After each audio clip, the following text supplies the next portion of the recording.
నా one of the most favourite curry కందా బచ్చలి. నేను ఈ కూర ఎలా చేస్తానో మీకు కూడా చూపిద్దామని వీడియో తీశాను. బేసిక్‌గా కార్తీక మాసంలో కందా బచ్చలి తినాలి అంటారు కదా! కానీ నేను మాత్రం నాకు నచ్చినప్పుడల్లా వండుకొని తింటూ ఉంటాను. అలానే ఇంటికెళ్ళినప్పుడు కూడా అమ్మని అడుగుతూ ఉంటాను. ఏదో ఒక రోజు కందా బచ్చలి చేసి పెట్టు అని చెప్పి. ఎందుకో తెలీదు కమ్మగా అనిపిస్తుంది.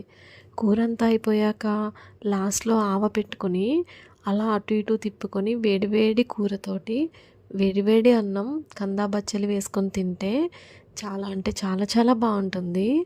నార్మల్గా క్రేవింగ్స్ అంటారు కదా, బిర్యానీ, ఐస్ క్రీమ్ అలా. నాకు మాత్రం కందా బచ్చలి క్రేవింగ్ ఉంది. అందుకే వెజ్జీస్ అవి ఆర్డర్ చేసుకొని కుక్ చేసుకున్నాము కందా బచ్చలి. సో మీకు కూడా చూపిద్దాం రెసిపీ అన్నట్టు పోస్ట్ చేశాను పేజ్లో. ఏదైనా సరే ఇలా పర్టికులర్గా ఏదైనా కర్రీ చేసుకున్నప్పుడు చాలా అనిపిస్తుంది అమ్మని మిస్ అవుతున్నాను అని చెప్పి. ఎందుకంటే ఈ కూరలన్నీ కూడా మా అమ్మ దగ్గర నేర్చుకున్నవే. సో అమ్మ చేతి వంట అనేది చాలా చాలా బాగుంటుంది. నాకు తెలిసి కందా బచ్చలికి పెద్ద ఫ్యాన్ బేసే ఉంటుంది. దాంట్లో నేను కూడా ఒక దాన్ని. అందుకే ఈ రెసిపీనే మన బొజ్జ నిండాలో ఫస్ట్ రెసిపీ కింద పోస్ట్ చేస్తున్నాను. అమ్మంత కాకపోయినా బెటర్గా చేయడానికి ట్రై చేస్తున్నాము. అందుకే ఇది పర్టికులర్గా బొజ్జ నిండాలో పోస్ట్ చేశాను రెసిపీని. సో బొజ్జ నిండా పేజ్ని మీ ఫ్రెండ్స్కి, ఫ్యామిలీ మెంబర్స్కి కూడా షేర్ చేయండి.